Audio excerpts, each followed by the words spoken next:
Aje? Tukae.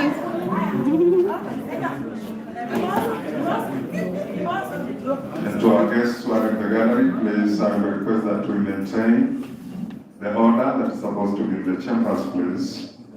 When there is a reaction, if it is laughing, kindly just smile. Don't interfere with the house procedures. That is to our guests in the gallery. For honorable members, I know they don't make noise. They simply consult in high voices. Thank you.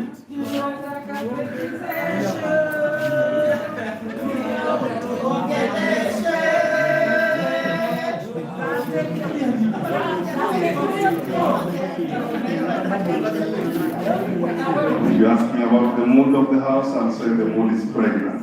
Anxiety is high, but at the end of the day, I know we will get the address from our able senator, Dr. BONI KHALWALE.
Siasa alianza mwaka 2002 akachaguliwa kama mbunge wa bunge la Kakamega. Mwaka 2007 akachukua kiti kile tena. Sasa tunakumbuka mwaka 2011 aliyotokea, akarudi uwanjani, ilikuwa kivumbi, lakini akaweza tena kuchukua kiti hicho cha Uhuru.Raila. Baada ya ugatuzi kuanza 2013 akawania kuwa gavana wa eneo hili la Kakamega, ambapo hakufaulu, na kwa hivyo tena amerejea kama seneta wa gatuzi hili la Kakamega. Masomo yeye alianzia shule ya msingi kidato cha 4, kisha kidato cha 5 na 6 maarufu KHALWALE alikuwa Kakamega School, kabla ya kujiunga na chuo kikuu cha Nairobi kusomea taaluma ya udaktari. Aliweza Dr. profession, medicine to be specific, where I graduated in 1987.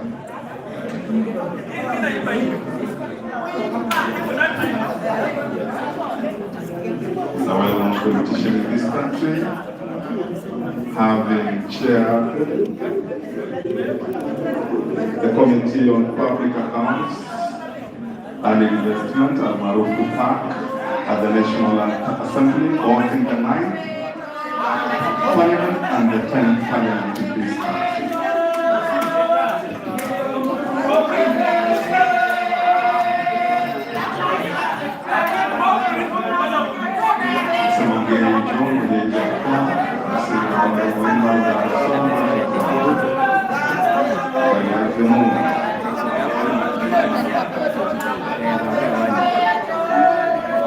The only place where some travels faster than light is in the Parliament. Here we are.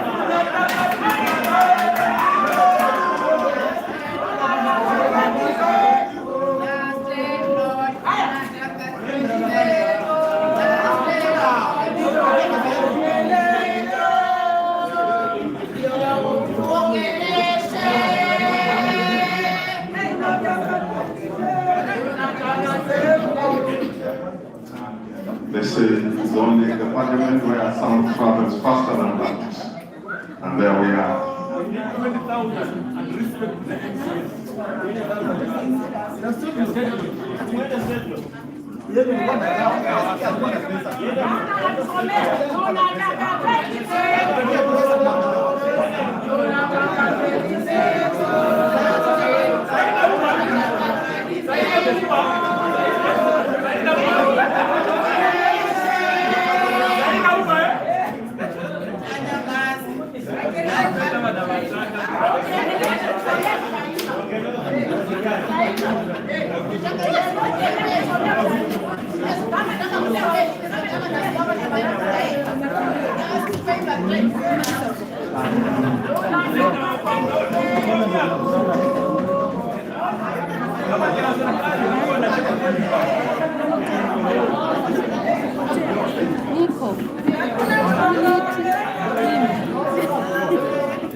Mr. Martin, I can see you around. Karibu Sana is heading the delegation that is accompanying our Senator, Martin Karibu. Favor Asante Sana. Thank you.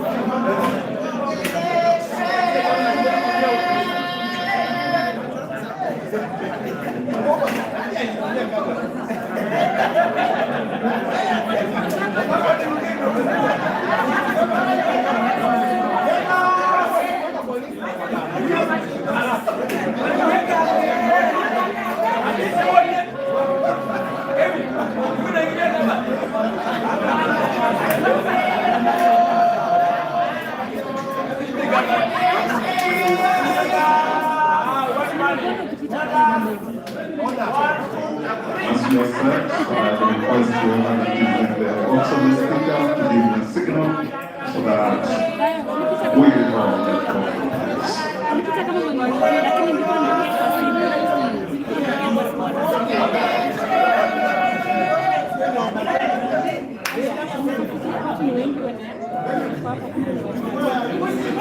Invitations at any time.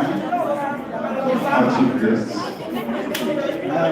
our able senator, Honorable Dr. BONI, heading to the House. The leadership of his host, the Speaker, of the County Assembly, Right Honorable Jackson.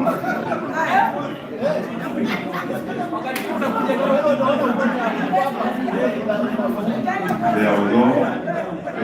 We are set. So I request honorable members to be seated, please, ready for the address.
Our guest host,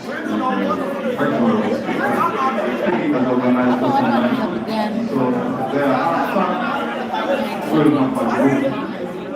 Then after the group photo, we will proceed for our lunch. For the Emma,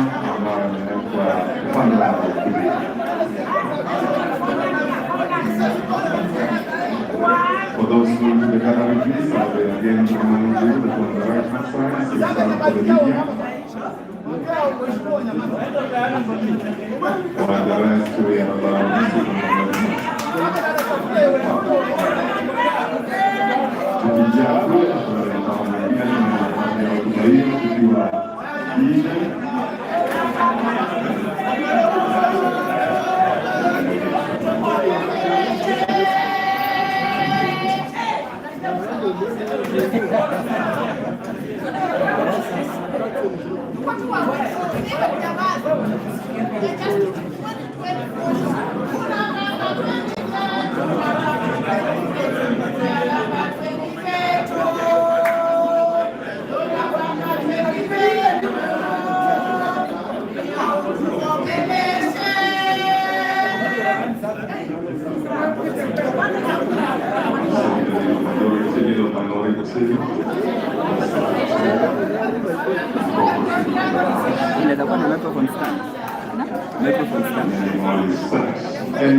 For the set members who welcome, take the right hand side of the public gallery.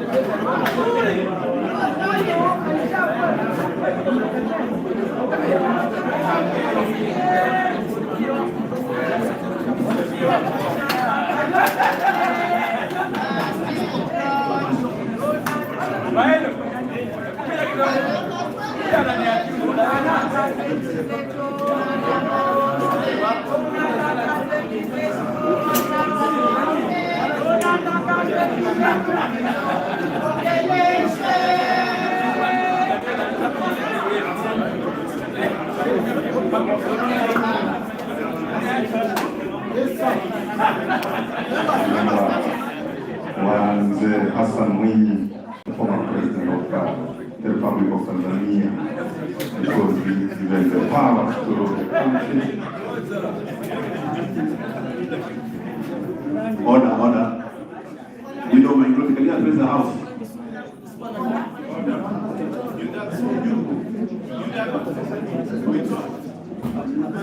Order members, please. We can listen to one another in silence so that we get to know the way forward. A word from our senator is saying that following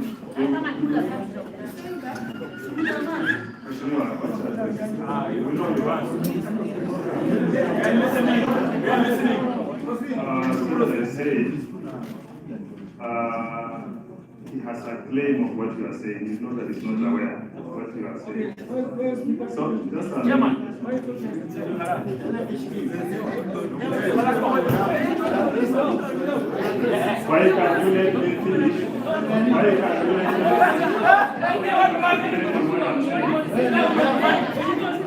So Senator says aware of the claim. So what you say, this is our day with him. We can share a day with him. He, after finishing what he's trying to do right away here, he has had the claim about the issues you are raising, and he's going to tackle it. But he's saying he's aware, he's good somebody like me, he's aware of the claim, and he's saying he's going to tackle it.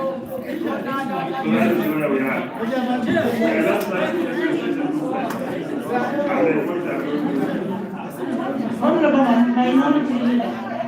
Honorable Minority Leader, we hear you. But these members here, some of them are quiet.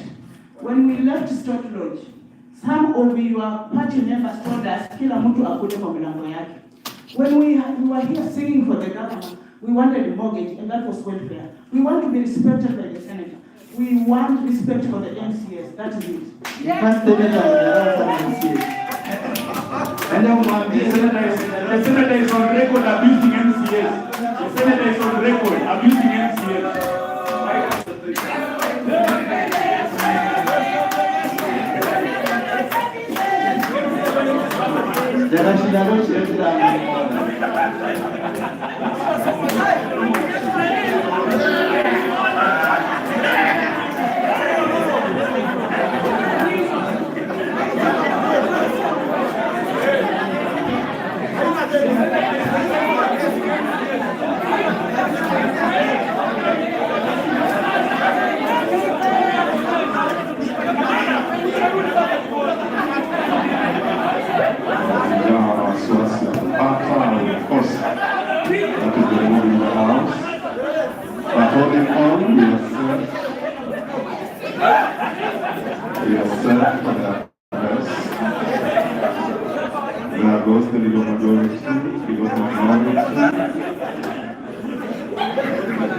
We are sent for the address.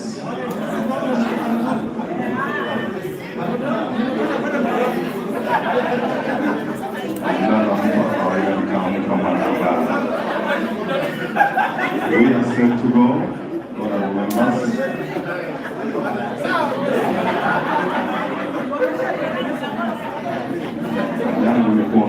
There we go.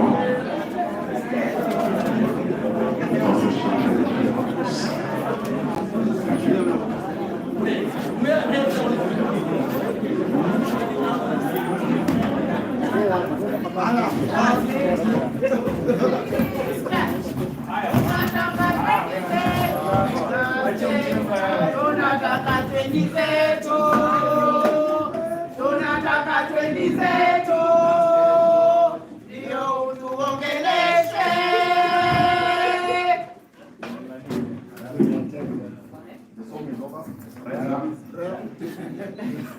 Almighty God, who in your wisdom and goodness has appointed the office of leaders and the county assemblies for the welfare of society and the just government of the people, we beseech you to behold with your abundant favor as your servants, whom you have been pleased to call to the performance of important tasks in this republic.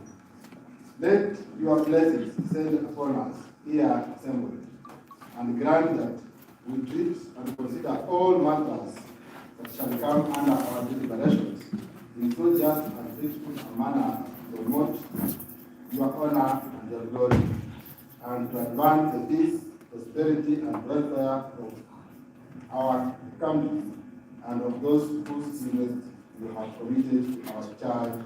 Amen.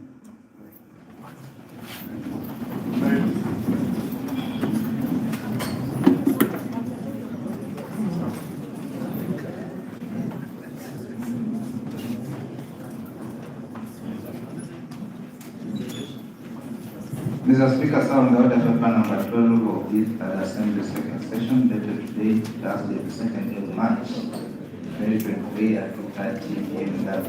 sitting. The orders of the day are as follows.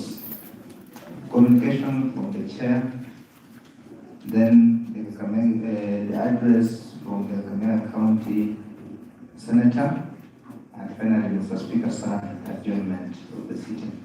Thank you, Mr. Speaker.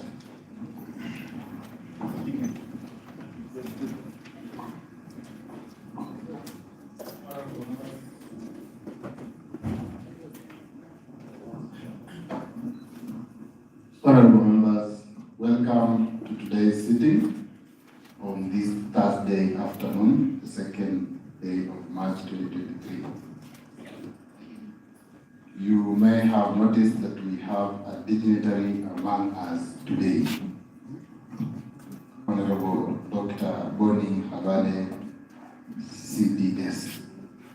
Is as pioneer senator of this great country, and this county of Kakamega, and he is also the incumbent senator. He is the current chief whip of the majority coalition in the Senate of Kenya. Pursuant to Standing Order number 21, the Honorable Speaker, in consultation with the leaders from both coalitions, considered the senators legal to address this House and appointed this day for his address. Accordingly, and in line with Standing Order number 21-2, we have the pleasure to host and listen to one of the most finest, prolific legislators of our generations, whose service in both houses of Parliament is elaborately defined and documented. Honorable members, before we get the highlights of today's sittings, allow me to communicate to you as follows. Delays in exchequer release. It is in the public domain that the county governments are cash strapped, some of them to the brink of bankruptcy, and this is due to delays in release of exchequer. County assemblies countrywide are suffering the same fate. This has a huge impact on the functions and operations of county assembly and has greatly impeded the efficiency and the optimality of the counties. It is our hope that both levels of government, through the Intergovernmental Budget and Economic Council, IBEC, and other structured fora, will find a permanent solution to this perennial cash flow crisis. Regardless of the cash flow challenges, much has been done and more will be done in the coming days and weeks. Various committees successfully undertake their oversight assignments and subsequently retreat to compile their reports. Payroll deductions are being remitted. Outstanding dates owed to our suppliers are being verified and will be before payment can be made. Financial independence of county assemblies. In light of the struggles county assemblies face in the process of requisitioning funds from the exchequer, which is a consequence of existing legislation that gives the county executive sweeping powers, I urge the Senate, through our senator, to consider putting in place legislation to establish financial independence of county assemblies. This will ensure that county assemblies work autonomously and according to the principle of separation of powers. purchase of Hansard equipment. The County Assembly Service Board intends to purchase modern Hansard equipment, considering that the equipment we are currently using is old and dilapidated. Going to the market cost of this equipment, the support of the Senate is critical to enable the County Assembly appropriate sufficient funds for this purchase. Borrowing a leaf from Parliament and several other county assemblies, we aspire to have a system installed in our county assembly for the convenience of honorable members to ensure that efficiency in the operation of this House and committees. We install e-Parliament. The e-Parliament system is an apt technological innovation that is widely used across the Commonwealth parliamentary setups. The system consolidates all functions of Parliament under one portal. It is remotely accessible and enables real-time access to information. I wish to rally the support of the Senate to ensure that Kakamega County Assembly acquires the e-Parliamentary system. Live broadcast. Part of our ambitious and progressive plan is to adopt live broadcasting of the County Assembly proceedings to enable our constituents and the general public to follow the deliberations that goes on through this House real time. This is one of the most effective strategies for transparency and accountability to our taxpayers. As I conclude, I wish to remind honorable members that the provisions of Standing Order number 19 and 20, sub-rule 1, 3, and 4 apply during this sitting. As such, the Senator shall be heard in silence, and no comment or question shall be put after his address. I now have the singular honor of inviting the Senator to address this House. Welcome, Honorable Senator.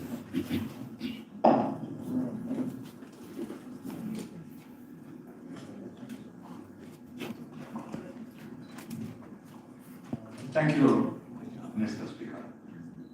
Mr. Speaker, before I discharge my constitutional responsibility this afternoon, allow me, Mr. Speaker, from the onset,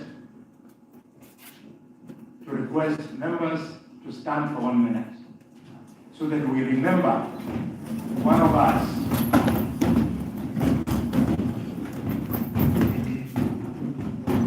the Honorable Auma Faustin Welimo, who is not with us this afternoon because she rests with the angels. 1 minute.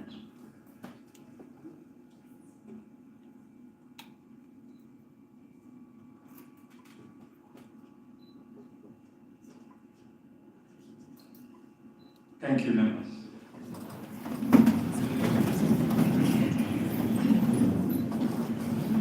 Mr. Speaker, sir, I'm indeed very pleased to address this eminent assembly of our great county of Kakamega.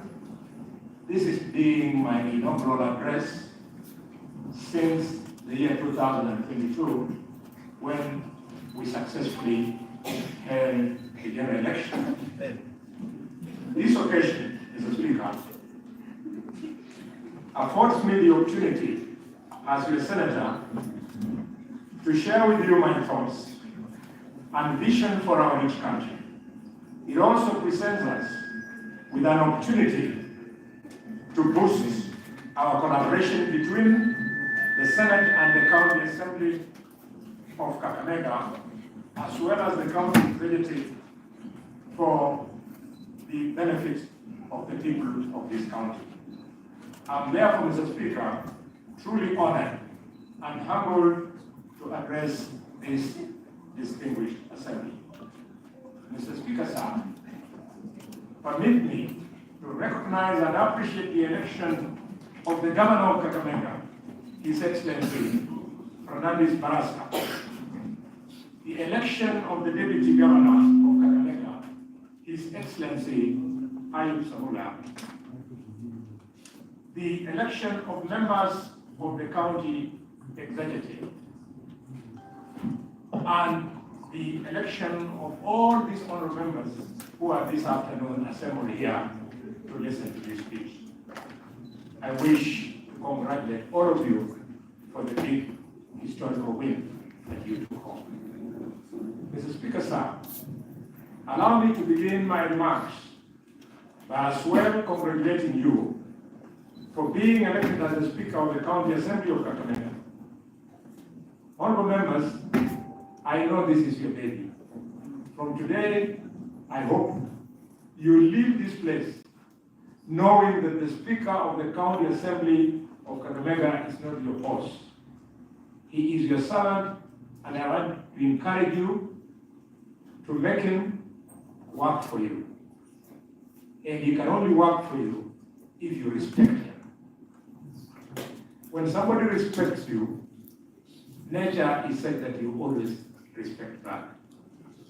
Mr. Speaker, sir, for the record, I wish to note that today's occasion is not merely an auspicious event, but is one that has clear statutory recognition through the provisions of the Senate Standing Orders, Standing Order number 253, being a senator made in accordance with the rules of procedure of the County Assembly, in this case, the County Assembly of Kakamega, in which he is or she is registered as a voter, attend and address the County Assembly or committee of the County Assembly. As well as your own standing orders, Mr. Speaker, being the attendance before the County Assembly and addressed by the Senator or a visiting dignitary, respectively. Mr. Speaker, sir, it is my hope that this occasion will further strengthen and deepen our working relationship that is constitutionally designed to mutually benefit this Assembly and the office of the County Senator. It is imperative, Mr. Speaker, that we as leaders regularly convene to reflect on, take stock of our successes and challenges, and continuously review our goals in order to meet the expectations of the people as we celebrate the few years of implementing devolution. Mr. Speaker, honorable members, this occasion, therefore, accords me the opportunity to share with you some aspirations, expectations, insights and thoughts and visions about our county, and indeed linking them to the Constitution of Kenya and Vision 2030. The bottom-up agenda, sustainable development goals, and the County Integrated Development Plan, otherwise called CIDP. Mr. Speaker, sir, devolution is the key pillar of the 2010 Constitution, besides sovereignty of the people, supremacy of the Constitution, separation of powers, and public participation.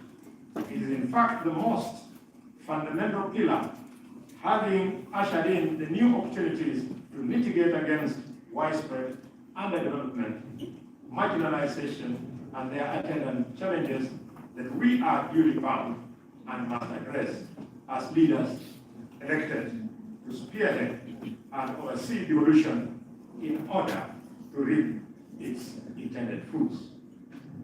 Mr. Speaker, in the last 10 years, as the first two cycles of devolution, governance devolution was at its infancy, it gave us an opportunity to establish the requisite structures, including but not limited to the executive and this county assembly.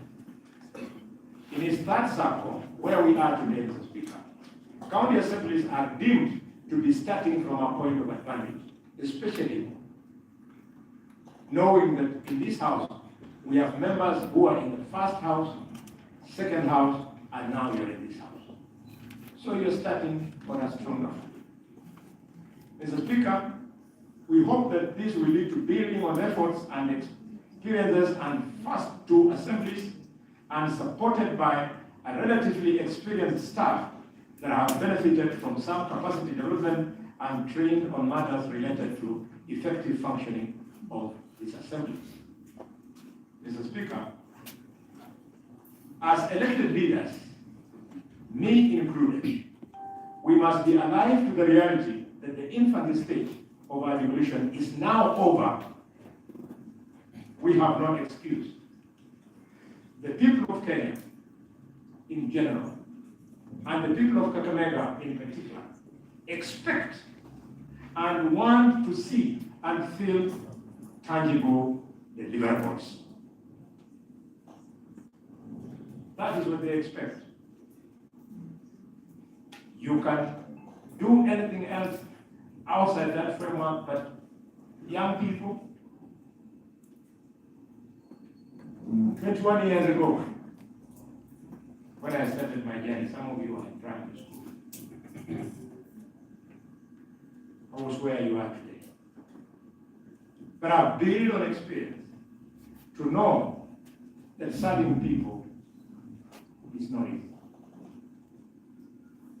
I will therefore do anything possible to help you to succeed. Because Michael Kijana Omar, George Raila Captain, they build the backbone of skill that has helped me in these 21 years that I've successfully served the country. It is therefore an expectation that the people of Kakamega County will want this county assembly to discharge its constitutional mandate and help it to realize service delivery, nothing short. As you are aware, Article 66, Article 2 of the Constitution of Kenya provides that county governments and national governments are at different levels that are distinct, but which are interdependent and which shall conduct their businesses on a mutual basis, but on the basis of consultation and cooperation. I would like you to encourage you after this address that any time this county assembly is not discharging its business in cooperation with the national government, we lose. But when we cooperate with the national government, we gain. When I was in the Speaker's office, you're leader of the majority and minority. They have told me that you have a problem of A, the handset.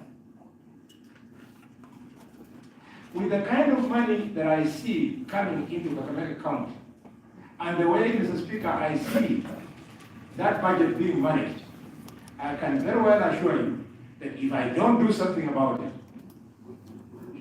5 years from now, the next senator of Kakamega will still be talking about the old, outdated answer. But if we cooperate with the national government, we'll unlock and we shall have an answer here. Mr. Speaker, sir,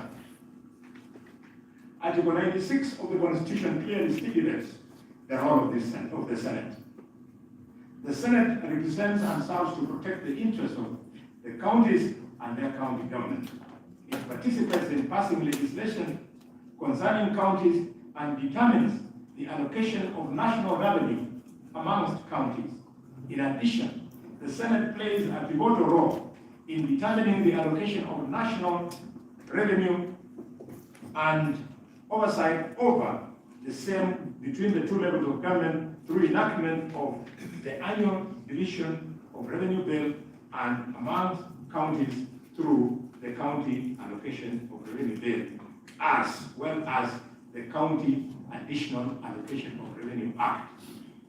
The Constitution also bestows the Senate the unique responsibility to participate in the oversight of officers. Ladies and gentlemen, honorable members. If you do not not have a robust Senate, there will be no money in Kakamega. If you do not have a vibrant Senate, there will be money in Kakamega, but in amounts that do not reflect what you deserve. I was shocked that the county government of Kakamega had been denied additional revenue, and in a record 3 weeks, when we were in the Senate, we unlocked it, and I delivered to His Excellency, our government, 892 billion shillings, 975,000. That is why a robust Senate, a hard-working, committed senator, is a must for our country. We will always not be there. And even when we shall be there, we will not always not be this Senate.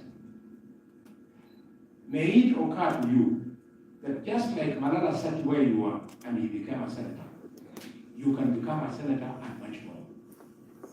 Let us commit ourselves to serving our people instead of pursuing personal goals for personal advancement and families. Honorable Speaker, it is my expectation that these honorable members in this assembly will accord similar premium to this responsibility as a primary reason for the assembly's existence. Devolution is about promoting and entrenching grassroots democracy, giving the people power to exercise their constitutional mandate, which is crucial in the realization of Vision 2030 of sustainable development goals and government's bottom-up agenda. This occasion will, among other imperatives, enhance and deepen our commitment and working relationship that is constitutionally designed for mutual benefit for this assembly and the county senator's office in delivering public service. My office is a walking distance from me. Find time to know where I'm located. Find time to keep me busy, because I can't deliver. Mr. Speaker, sir, in the just concluded recruitment of teachers, each one of our sub-counties got apparently 5, 6, 7 teachers to hire. But thanks to our fellowship with the national cabinet, I'm glad to announce that we were able to grow that number. And all the elected members of parliament, I invited those who came, they submitted people who were recruited. Had you known the office of the senator, you would have had an opportunity to bring the name of your wife, the name of your brother, the name of your husband, the name of your relative, the name of your friend. That is the development that I want to see in Kakamega. When my time will be up, we want to live empowered people who will say, if it was not for Honorable Mahanu, I would never have gotten ABCD. Mr. Speaker, sir, devolution remains the most significant contributor to our country's growth, as it has opened up the most rural and marginalized parts of our country, as well as improved healthcare system, agricultural services, early childhood education, and so on. To the reverse, which is inequalities, the 2010 Constitution lays a foundation of a shift in the distribution of income that favor poorer people, strengthening of labor markets, and increased access to healthcare, education, water, and sanitation. Ladies and gentlemen, I'm proud that within the first 100 days, we've opened up our airport as an airstrip. But arising from public participation in Shinyalu constituency, we are now in the budget 2023-2024 budget for upgrading our airstrip into an international airport. Yesterday, I came from the office of the minister responsible, the Honorable Kikumu. 2 days earlier, I'd been at State House to consult with the President. And the airport has not only been marked into the budget, but we've been also left with a responsibility. I want to appeal to all of you through Honorable Shirosio, the MCA from Rwanda. We'll move a motion here so that this House resolves that up to around 200 acres be recovered from Shikusa public land, so that the 97 families at the Wichita area in Miranda can be moved. And once that resolution is made, I will ensure that funds are brought for those families to be settled in that area, including Honorable Ikana putting up an ultra-modern primary school to accommodate that community. Let us move together. That airport is going to be a game changer. It will now grow our own source revenue that you collect here from tourism. It's going to grow our own revenue from taxis that we apply between the airport and the city center. It's going to grow the hospitality in this city of Kakamega so that 2 or more 5-star hotels will be put up. In the process, we will create jobs for our children. That is what our lives should mean.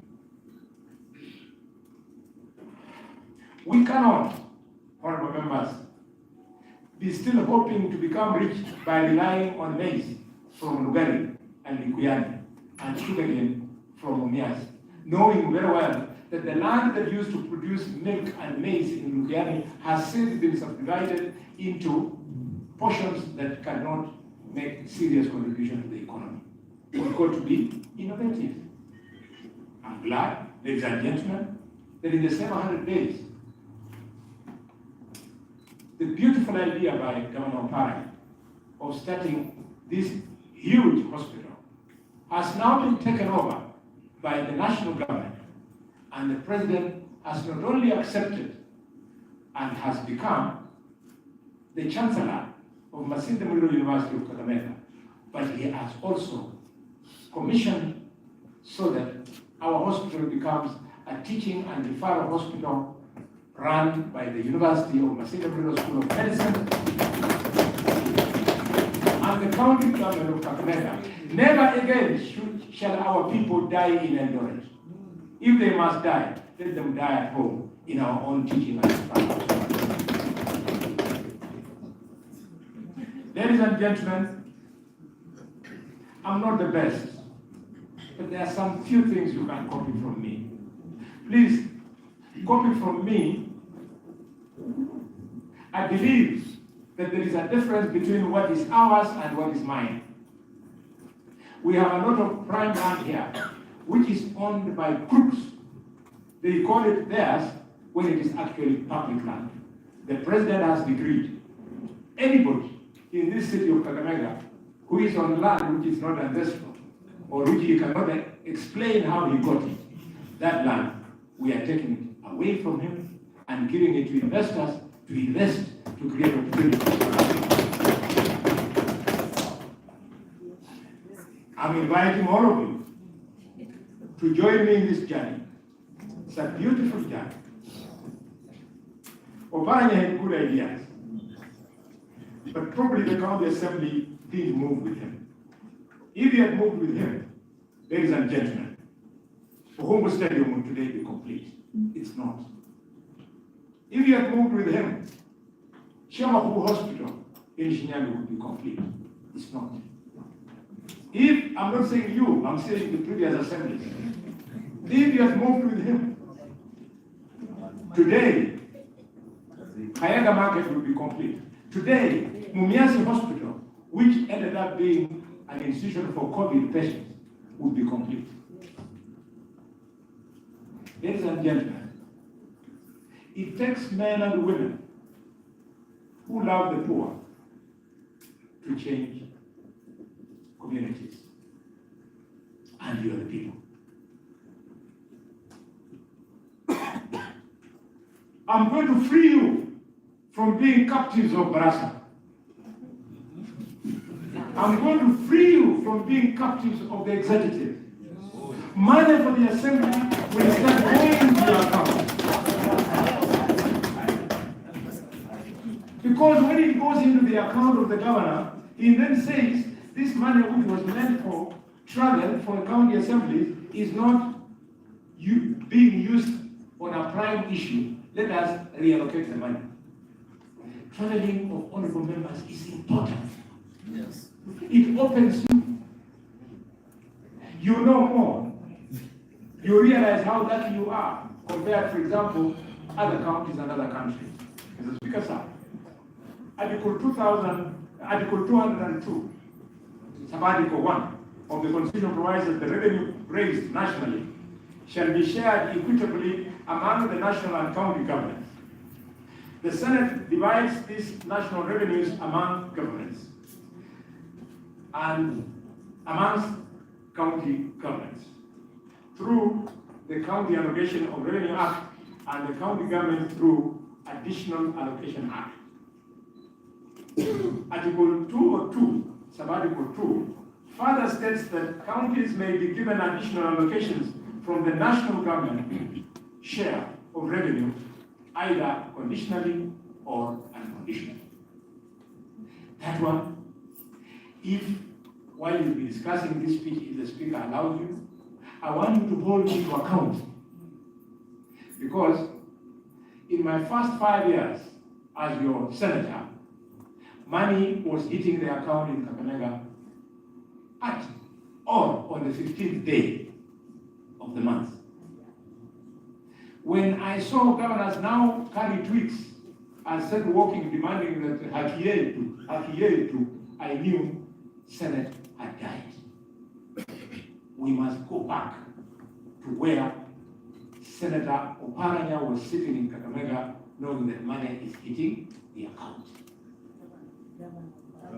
I say, Governor Oparanya. Maybe in the future he must become a senator. Would you be surprised? No, because the former senator of Madeira, Governor Ali Roba, is the senator of Madeira. Yes. Senator Mandela, yes, the former governor of Washington Gishu, is the senator of Washington Gishu. Things change. Yes. Even for legal money, senator of the first Senate is today an MCA in the county assembly of Kakamega. Yes. Things change. It's usually very easy to see her because she has a beautiful face. Yes. Yes. Ladies and gentlemen, from 2013 to 2017, the governor has presided over a whooping 150 billion shillings. Over. As you walk in Likuya, in Lugari, and in Malaba, those three constituencies with flat terrain, how does it please you that A 10-year-old is carrying a kibuyu looking for water. And yet, once upon a time, in a period of 10 years, there was in excess of 150 billion shillings that could have just set aside 2 to 300 million shillings, and you pipe the entire Guyana and pipe the entire. Look at it. This county assembly must insist every day, Mr. Speaker, sir, there is no water in my ward. The Committee of Finance, every day, you should combat the governor, combat the chief officers, combat the CEC, also known as minister, to show you where in the budget water meant for your area is. Avoid the reputation of being captured. You can avoid being captured and be rich, or refuse to be captured and be not poor. Be alive and proud because you are working with people who are thankful. Every day you find it difficult to sleep in your home, and there are many such days. Know that the people around you need you even more. I'm probably the only senior politician in this country. Yes, not probably. I am the only senior politician in this country who does not live in the city of Nairobi and who doesn't live in the city of Kakamega. I live in the village in Maiden. And for that reason, I know how you suffer. The people who come to my home every Friday, Saturday, Sunday, and Monday come to your homes from Monday to Monday. So you need money.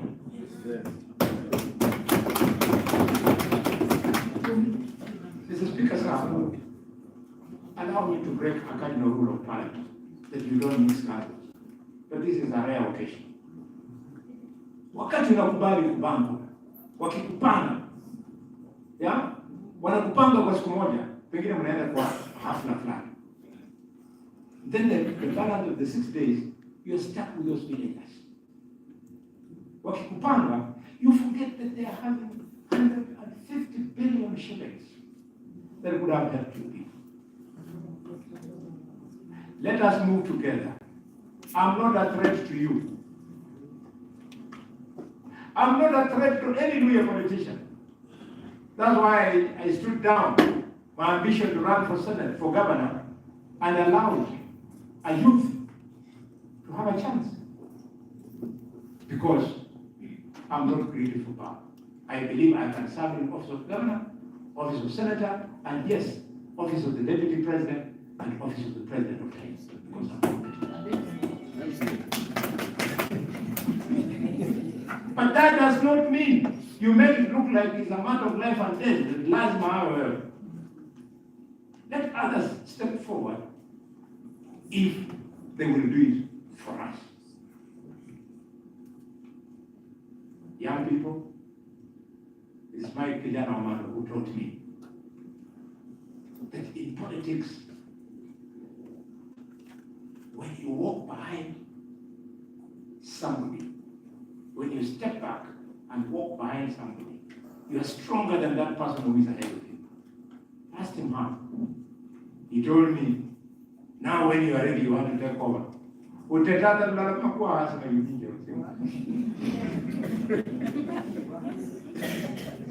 The pertinent question we need to ask ourselves, ladies and gentlemen, is, are we satisfied that all these funds that have come to this county have been put into optimal use and prudently so? Have our people received commensurate quality service delivery? Can we do better? If so, what intervention can we put in place at individual or institutional levels? How well have we played our collective responsibility in monitoring the use of these funds? Mr. Speaker, I urge this Assembly to take note of the funds channeled to the county and serve as the first level of oversight over the same. I'm so pleased with the leader of the majority, Honorable Maiden. He has challenged me today and said he's been in Public Accounts Committee and he's not seeing the use. It is sad. Now, Maiden, you have come of age. We need to arrest people. We need to sack people. You saw the other day, the MCS of Meru, they wanted to sack their governor. No nonsense. But they did it prematurely.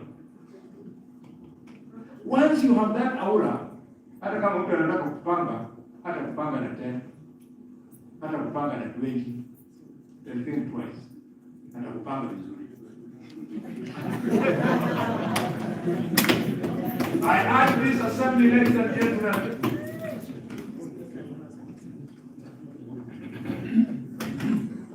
to take me seriously.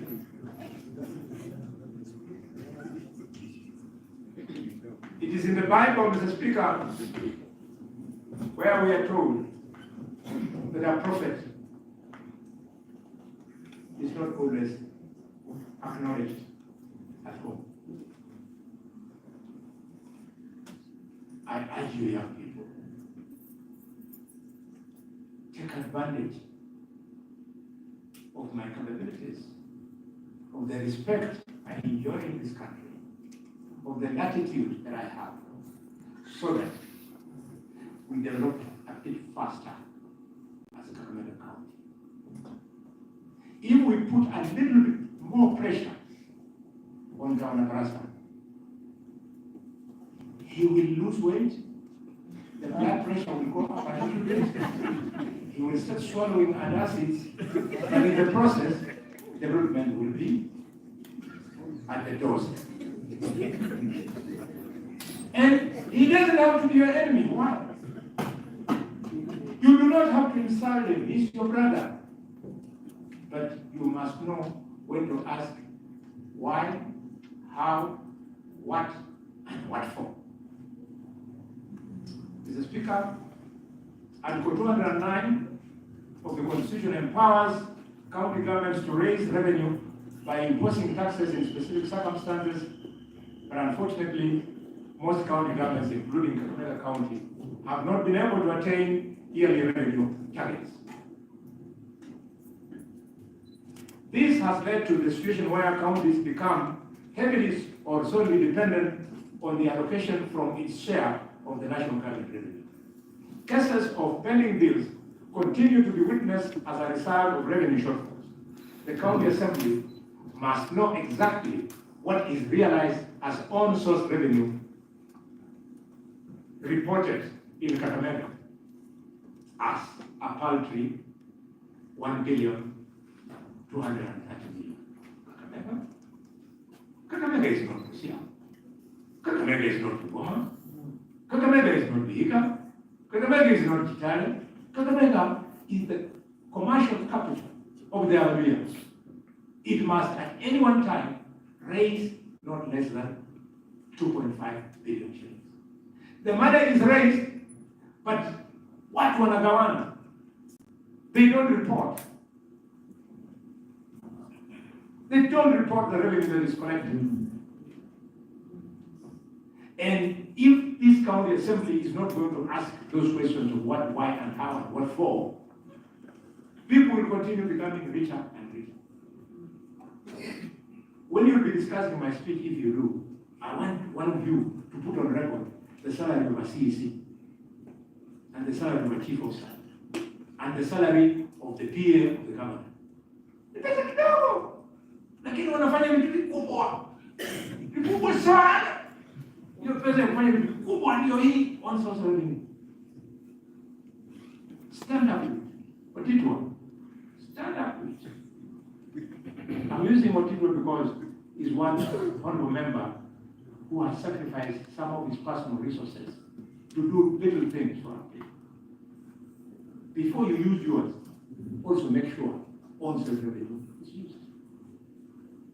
Why would you allow 5 border borders at Equity Bank to be harassed by those askaris?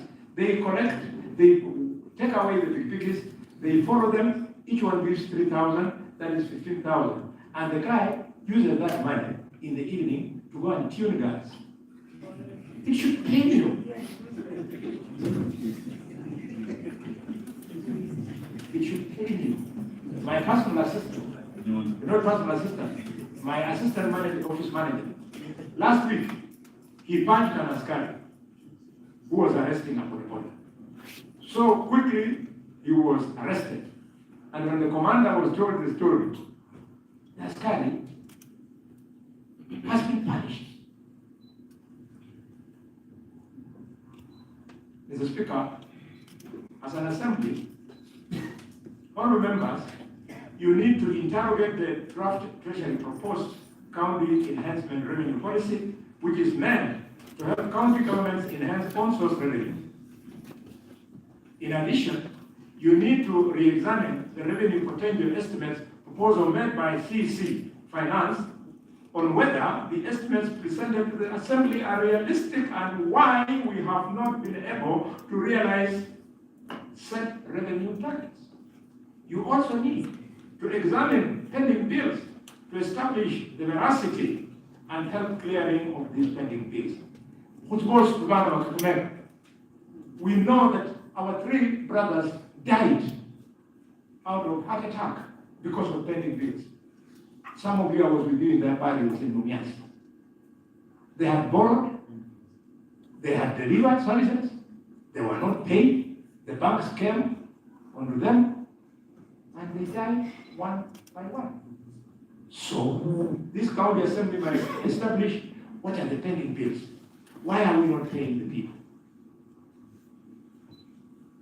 This county assembly must make sure that everybody becomes a millionaire out of the millions for construction. You cannot allow one little illiterate boy called Shmaila to be enjoying all the businesses and not sharing with other people. Then you're failing our people. Some of them are the ones who are giving me money to campaign. The moment you see people don't give you money to campaign, ordinary people, it means they don't see in you somebody who represents them. I can name them Utinga, I can name them Bob Luther, I can name them John of. Then they give money because they know we push their things. Let's push. If money is there, let us share. If it is a lot, what to ship it? Kama ni kidogo, ukawale mshukuru, ladies and gentlemen, corruption has delivered on one thing. It has bedeviled our country, both at the national and county levels. Scandal after scandal has emerged and threatens to tear our country apart. As primary oversight institution, you, honorable members, have the crucial and critical role in ensuring prudent financial management in our county and in the process remove the temptations of being a country to corrupt practices. I come from and live in Ilesi ward of Shinyalu constituency. And I can take you to land which was bought, meant to build an ECD. It is now owned by an officer. We should call out all these corrupt practices. I'm going to come closer and closer to you. Starting from tomorrow, I want to meet you in smaller groups so that you understand me, so that you know me better, so that we eat with you and pray together. I'll start with my home MCS. When I'm through with them, I'll go to the next and the next. Small groups, you tell me your own unique experiences. Otherwise, if I don't prepare you, when you lose office, you'll be on the streets here borrowing 5,000 shillings because we will push you. You need a bigger brother to guide you in the journey of politics. There's an MCA called Peter. He will tell you when Khalwale moves with you, it has. There's an MCA here called Maiden. He'll tell you this. There's an MCA called Acadia's BI. Acadia's BI, you must work. You should be the ward, the foreview. You should be the wards that produces the highest amount of on-source revenue. Because of gold mining. Those people we bury every weekend, they die and go back because there is wealth down there. And all the MCS have no idea how much money is coming out of that. You have left those children exposed. I have my brother's son who loves gold mining. He makes 30,000 shillings a week. So if the boy who is mining is making 30,000, how about the guy who owns the mine? That those people should pay revenue that will improve the lives of our people in Kakamega. Gold mining has far much more wealth than sugarcane farming in Mumias, dairy farming and maize farming in the skin. I want to see the Kakamega County Gold Mining Act. You use it to tie these people. So that Somalis, Tanzanians, there are Tanzanians in my place. In fact, some of them are in my shops. So that they pay us. They just don't run away with that world. That you can only do using a law. Turukanas, and with due respect to them, in terms of literacy levels, okay, you were here, a teacher of many years. You know that our literacy level is very high. But them, you cannot play with their oil. Ladies and gentlemen, in order to increase our spending capacity on development projects for benefit of our people, we need to strive for financial independence of this county assembly. Mr. Speaker, on efforts to attract investments, the assembly needs to work closely with the county executive to attract high-value investors for the benefit of the people of Kakamega. The starting point for creating an enabling environment in investment is to provide adequate social amenities such as water, health facilities, land, and good access roads as provided for in the Constitution. It must concern this county assembly that no new investors are documented in the last 10 years. Ladies and gentlemen, this is one of the few counties in Kenya which has never had an investment conference to showcase gold mining, to showcase the opportunities that are there in tourism. If you had had an investment conference, for example, ladies and gentlemen, this prison would not be still here.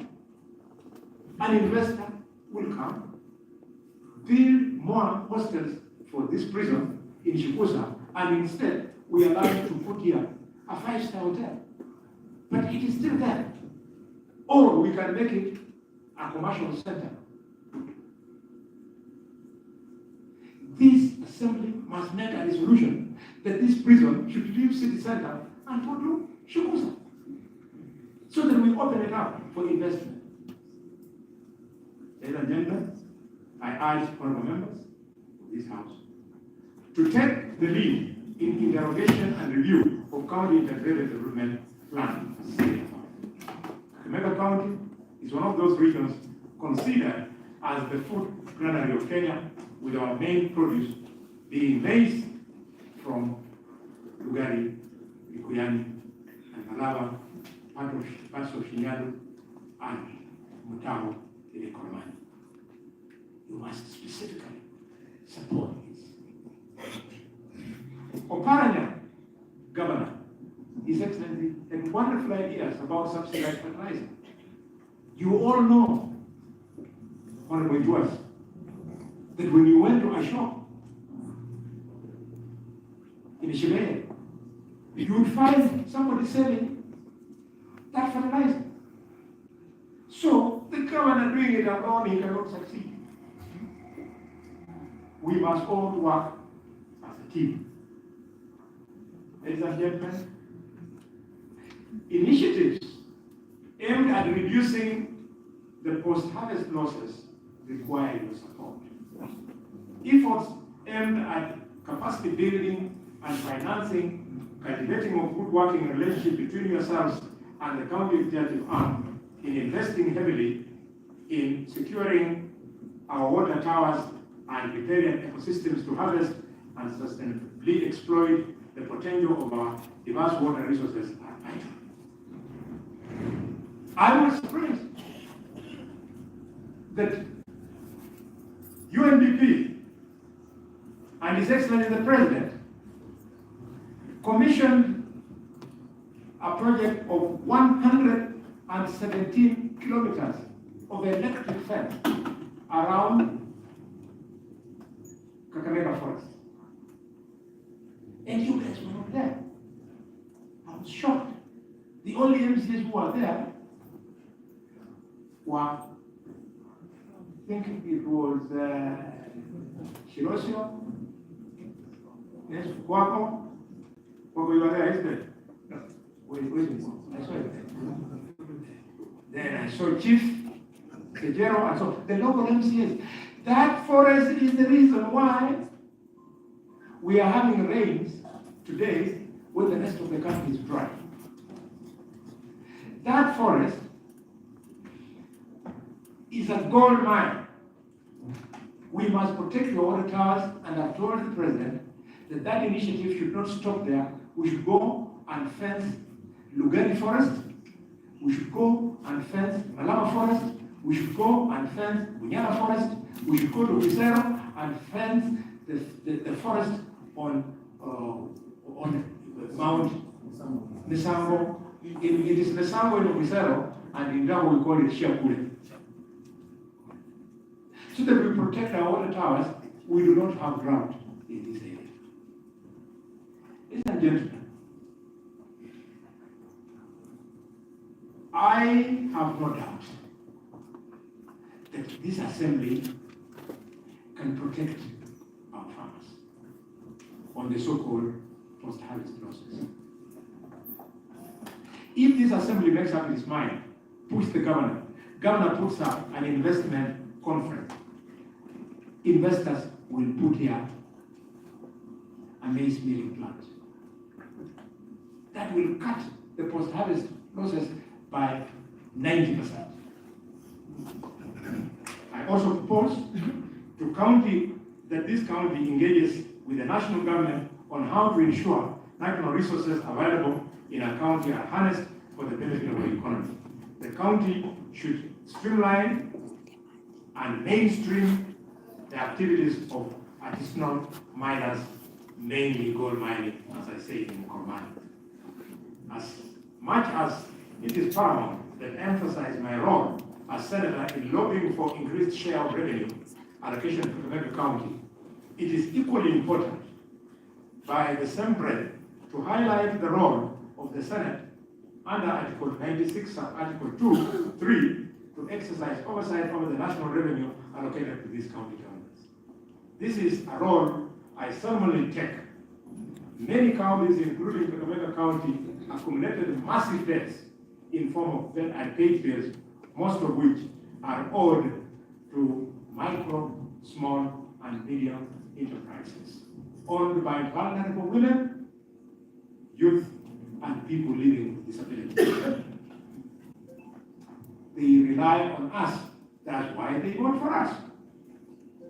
Ladies and gentlemen, the county executive needs to explore options on consultation with the national government on alternative sources of funds or on creative payment plans in order to pay off these debts.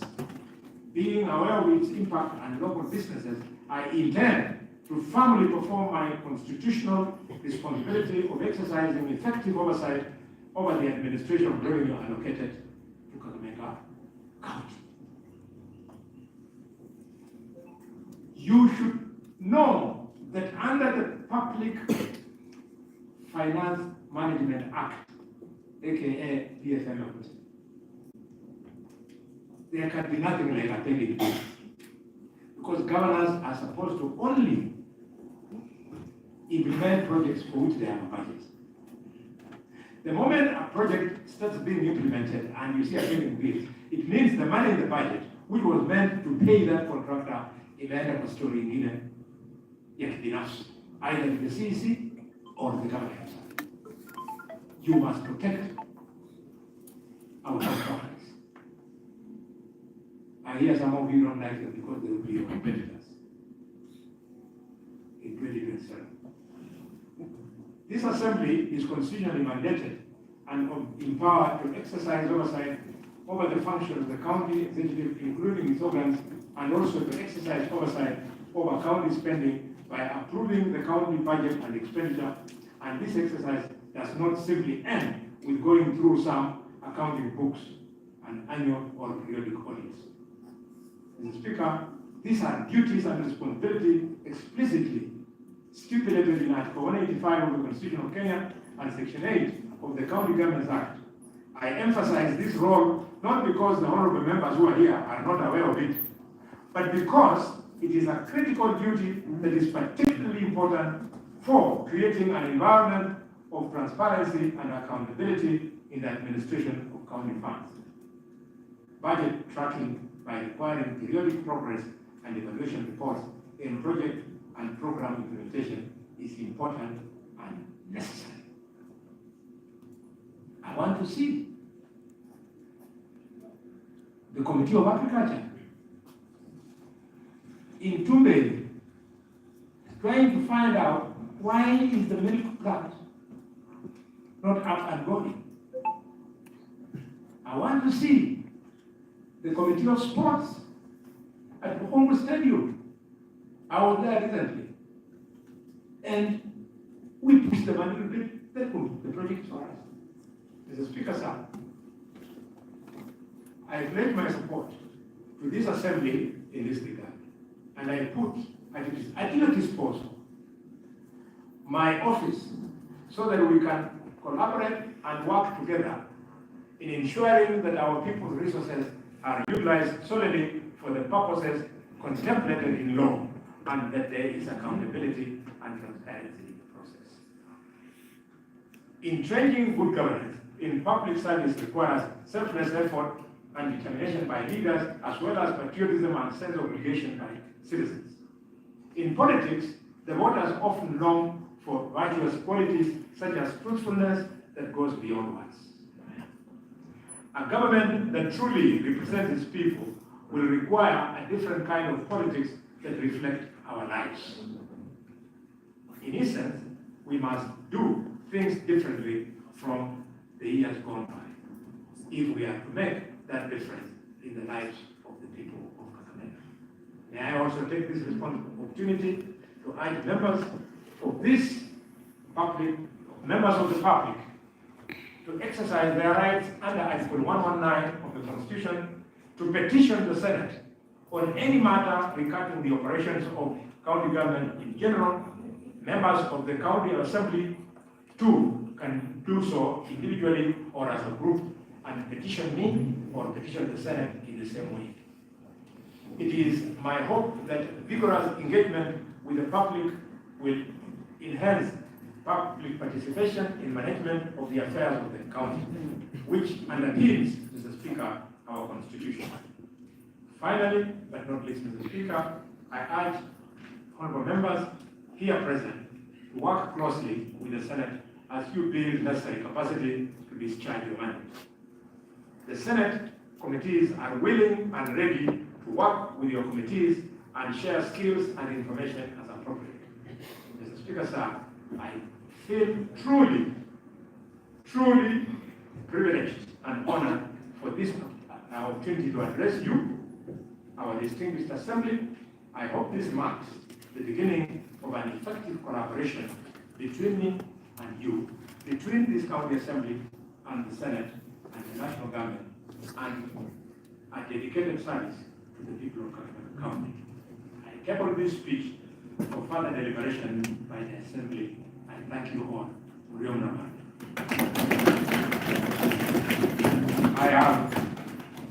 I have also brought with me a brief on the county budget for the financial year 2021, 2022, and 2022, 2023. Nothing new, but compressed. Because I know honorable members, we are very busy. Sometimes you don't have time to go and do research. I have a research officer at my office. He has summarized this. They make photocopies. You go through it so that you know how the money is moving in the county government. From Ohara to Barasa. Thank you very much. I love you.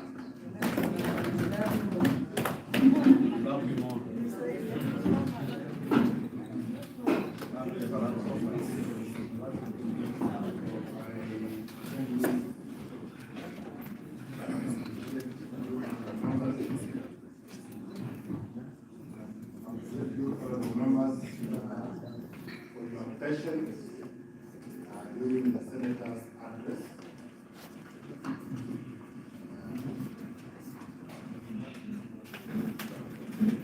Thank you, members, for your patience during the address by our honorable Senator. I also appreciate you, Senator, for taking the time to come and do this very honorable constitutional duty. Thank you very much. Welcome again and again. Otherwise, in accordance with the article, this has been a speech which order 19 and 20. We have listened in silence, and we don't need to say anything after or during. So in this regard, we now adjourn this house till 7th March 2023.